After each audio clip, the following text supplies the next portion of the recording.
नमस्कार, स्वागत आप सभी का हमारे खास प्रोग्राम में। मैं हूं आपके साथ मेनका चौधरी और भारत अभी कोविड-19 इस महामारी से उबरने के रास्ते पर है। कोविड इन्फेक्शन का ये टाइम बहुत ही टफ रहा, बहुत सी चुनौतियां हमने फेस की, उन चुनौतियों से हम आगे भी निकले। हालांकि अभी भी खतरा खत्म नहीं हुआ है, टला नहीं है। कोविड संक्रमण का खतरा अभी भी बना हुआ है। हम लॉकडाउन, फिर अनलॉक और अब न्यू नॉर्मल लाइफ की तरफ बढ़ चुके हैं।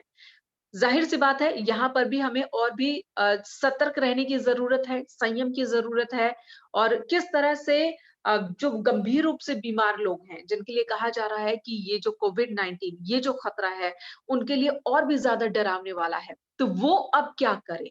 तो आज हम हेल्थ एक्सपर्ट्स के साथ इन्हीं मुद्दों पर चर्चा करेंगे कि healthy living in the new normal कैसे मुमकिन है, खासकर इन लोगों के लिए जो पहले से ही गंभीर बीमारियों से जूझ रहे हैं।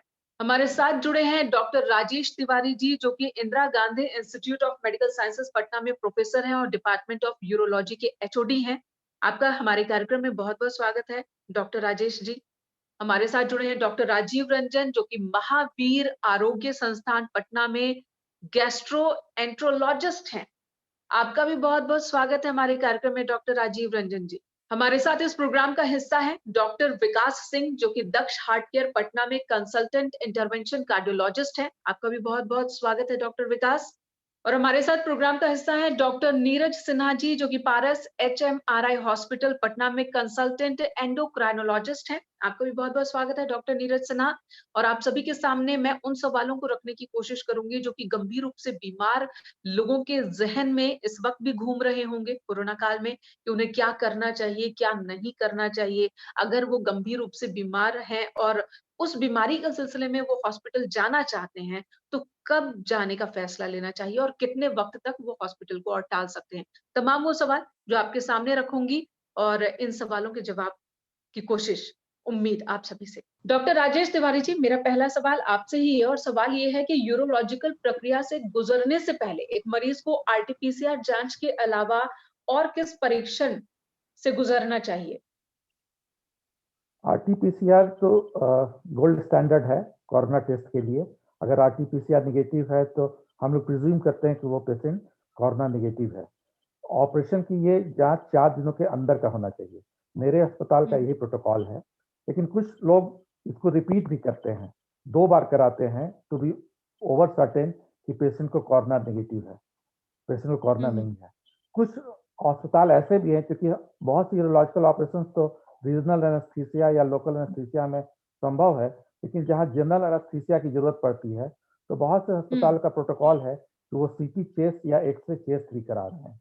किसी भी ऑपरेशन के पहले आरटी-पीसीआर नेगेटिव होना ही होना। डॉक्टर राजीव रंजन जी, अगला सवाल मेरा आपसे है कि इस कठिन वक्त में जीआई लोगों का स्वास्थ्य कैसे प्रभावित हो रहा है और इस महामारी की स्थिति में इस दौरान इन सभी गड़बड़ियों को रोकने के लिए उन्हें किस तरह की सावधानियां बरतनी चाहिए?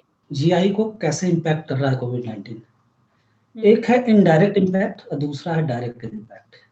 इनडायरेक्ट इम्पैक्ट का मतलब है कि काफ़ी लोग काफ़ी दिनों से घरों में बंद हैं, काफ़ी लोगों की जॉब चली गई है। तो ऐसे में फिजिकल, साइकोलॉजिकल और मेंटल तीनों तरह के हेल्थ डिरेंज्ड हो रहा है और तीनों चीज़ जीआई पर इम्पैक्ट करते हैं।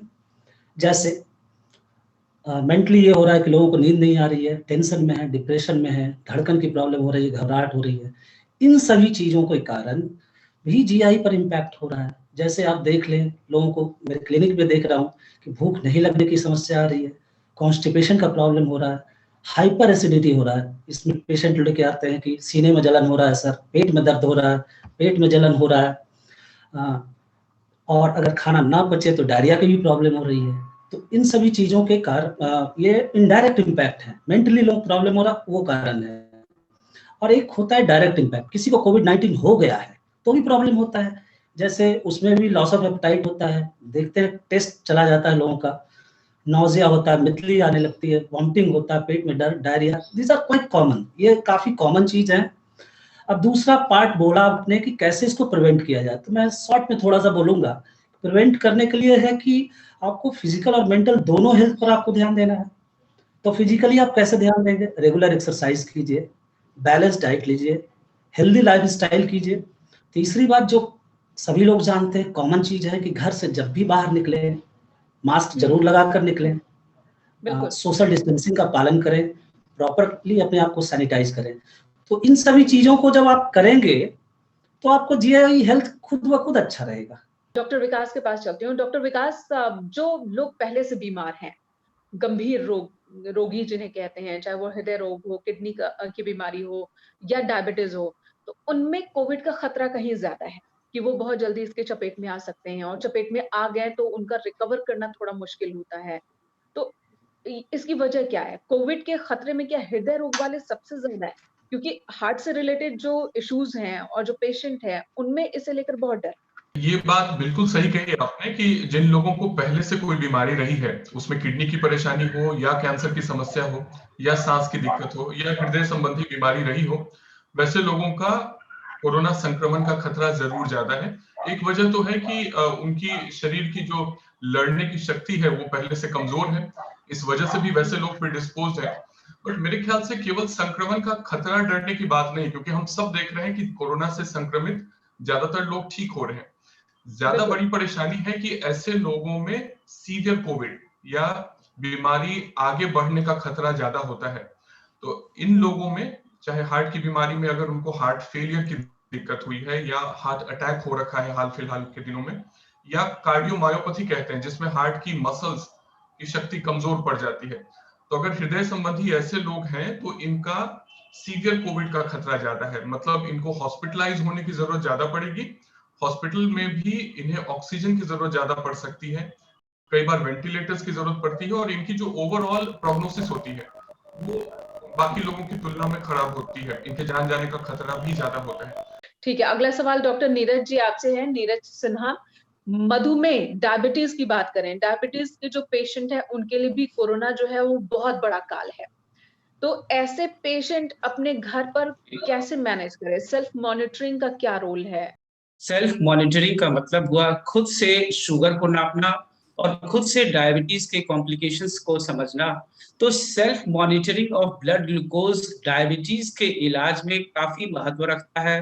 पहली बात तो यह कि खुद से यदि हम शुगर नापते हैं तो जो डेली के शुगर वेरिएशंस है उनको हम जान पाते हैं, ताकि हम शुगर का इलाज उसके लिए सटीक रूप से सटीक दवाई दे सकते हैं। यदि डॉक्टर के कहने पे पेशेंट 1 महीने के बाद शुगर जांचते हैं और दूसरे पेशेंट जो खुद से शुगर जांचते हैं, तो इसमें अंतर ये है कि पहला पेशेंट सिर्फ डॉक्टर के एडवाइस को फॉलो कर रहा है, और दूसरे पेशेंट में मुझे पेशेंट की पार्टिसिपेशन मिल गई।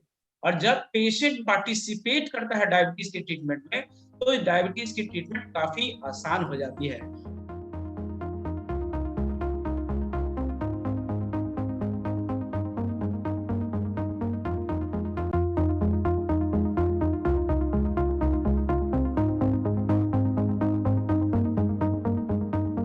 डॉक्टर राजेश तिवारी, अगला सवाल आपसे है कि AUR मरीज, उनके लिए कौन-कौन से प्रिकॉशंस से सावधानियां हैं जो उन्हें बरतना बेहद जरूरी है? हमारे एक बहुत बड़ी संख्या है मरीजों की, वो 50 से ऊपर के मरीजों की, जो हमारे क्लिनिक्स में और हॉस्पिटल्स में अपने मूत्र संबंधी रोगों के इलाज के लिए आते थे।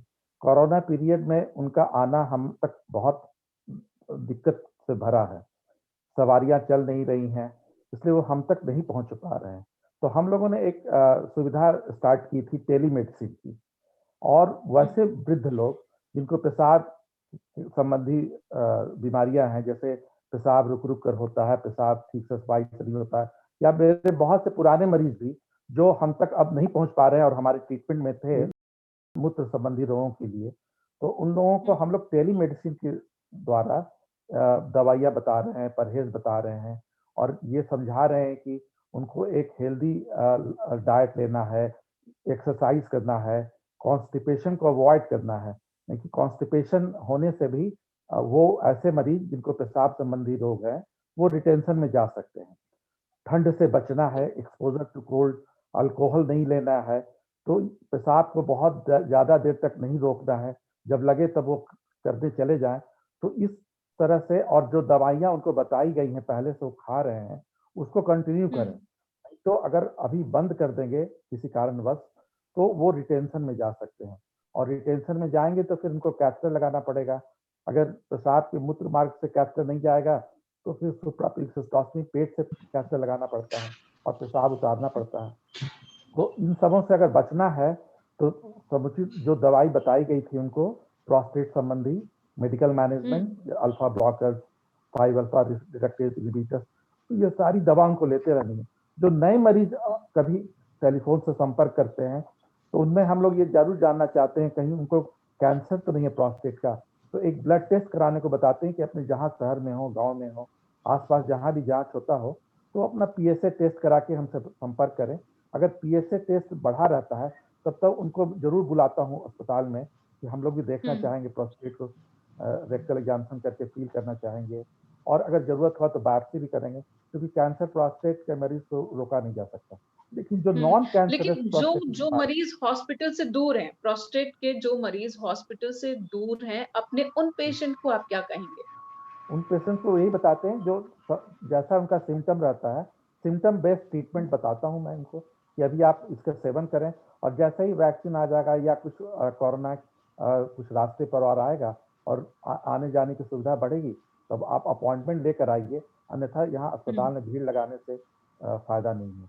वो अपने को एक्सपोज करेंगे, और वो सब 50-60 के ऊपर के मरीज होते हैं, जहाँ हम लोगों ने अभी सुना है कि वो ज़्यादा रिस्की है उनमें कोरोना, वो सीवियर कोरोना के मरीज बन सकते हैं।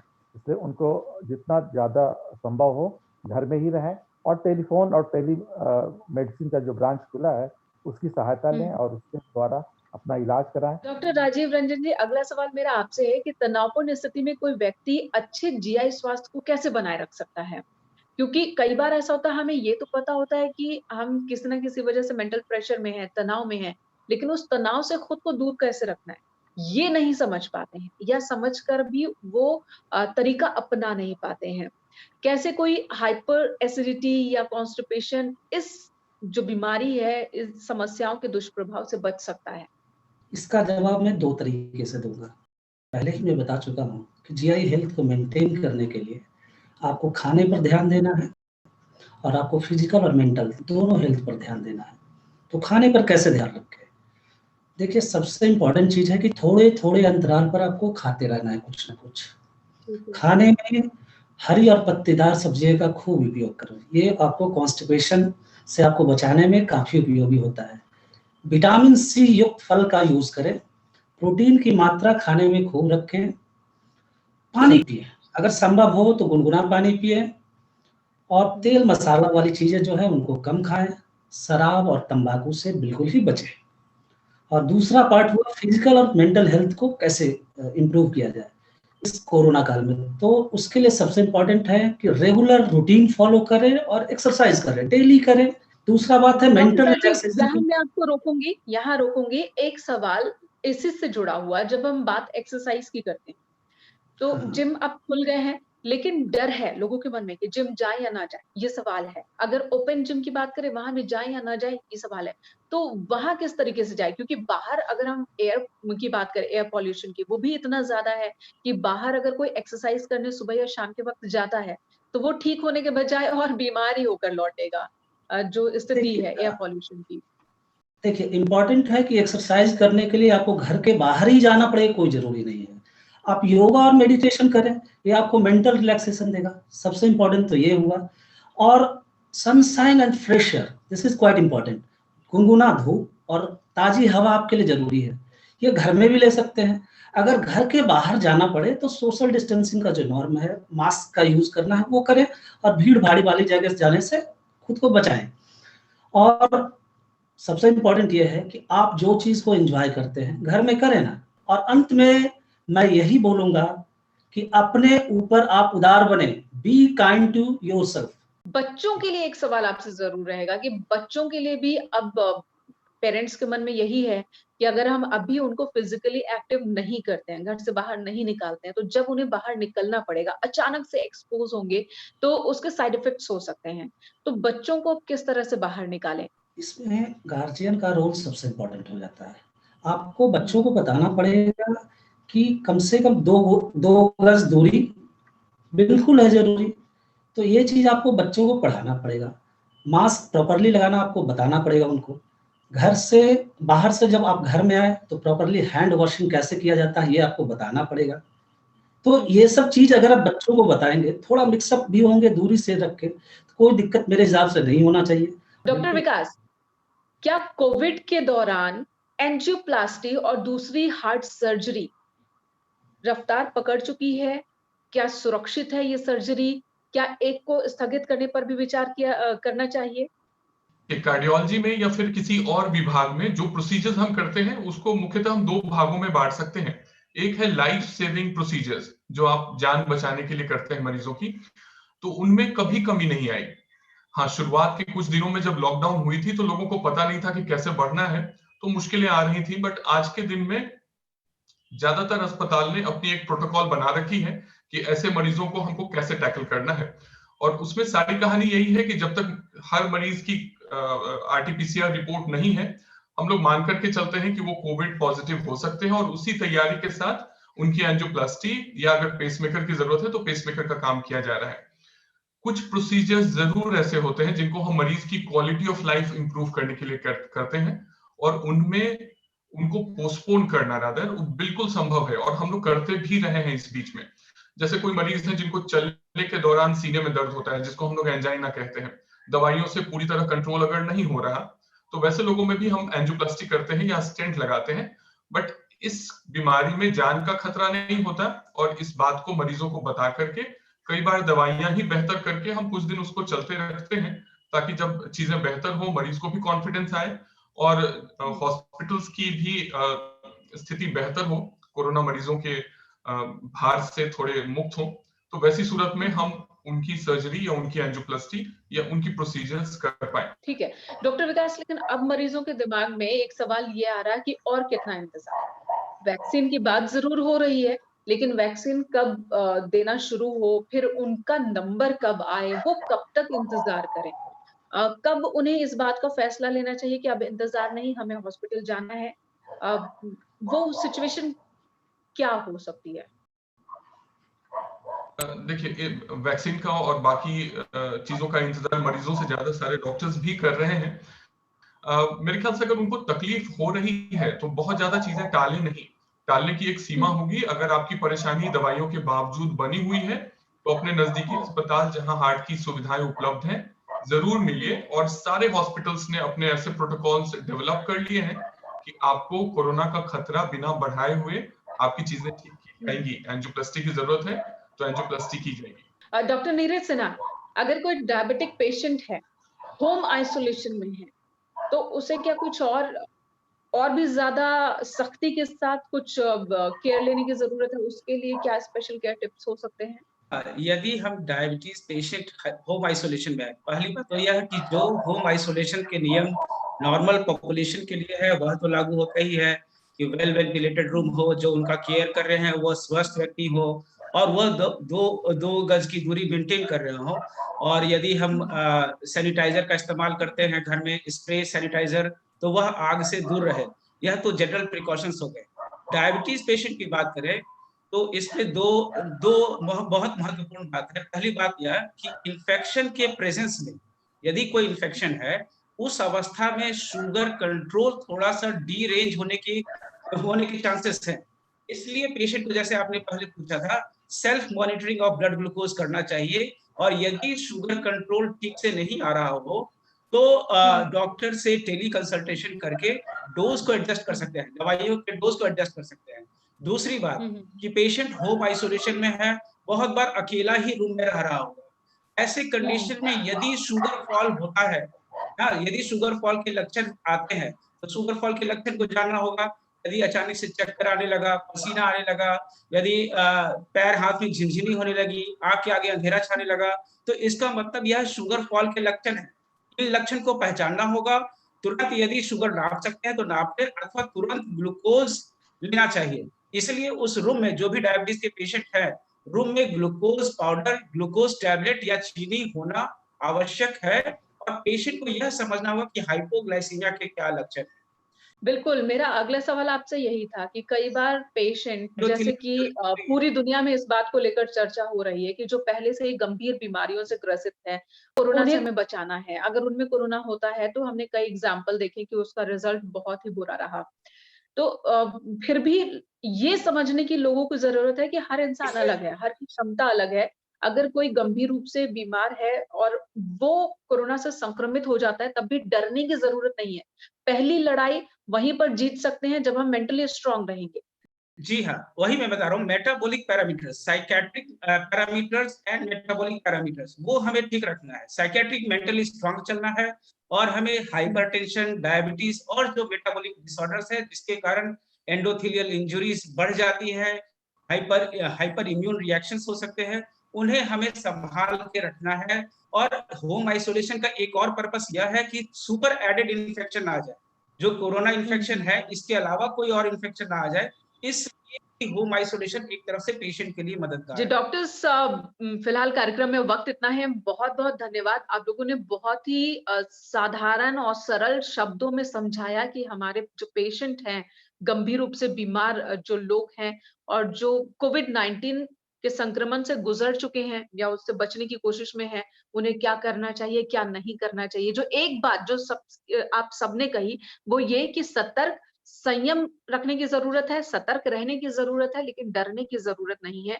बस कुछ वक़्त और संयम के साथ अगर हम बिताएँ, तो इस महामारी से बाहर खुद को निकाल लेंगे, सुरक्षित निकाल लेंगे और अपने परिजनों को भी। आप सभी का बहुत-बहुत धन्यवाद एक बार फिर से। Doctor Rajesh Tiwari, doctor Rajiv Ranjan, doctor Vikas Singh और डॉक्टर नीरज सिन्हा। आप सभी का बहुत-बहुत धन्यवाद एक बार फिर से हमारे साथ इस खास कार्यक्रम में जुड़ने के लिए। और सभी दर्शकों को उम्मीद है कि आपको फ़ायदा हुआ होगा। हमारे डॉक्टर्स ने जो बताया, इस वक़्त जो सलाह दी, वो आप भी मानेंगे। धन्यवाद।